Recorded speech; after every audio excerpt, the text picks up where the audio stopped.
أعوذ بالله من الشيطان الرجيم. يا قوم لكم الملك اليوم ظاهرين في الأرض فمن ينصرنا من بأس الله إن جاءنا. قال فرعون ما أريكم إلا ما أرى وما أهديكم إلا سبيل الرشاد. وقال الذي آمن يا قوم إني أخاف عليكم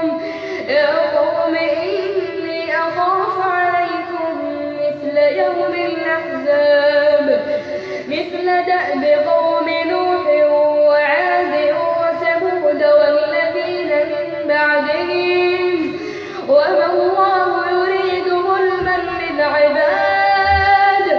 ويا قوم إني أخاف عليكم يوم التناد يوم تولون مدبرين ما لكم من الله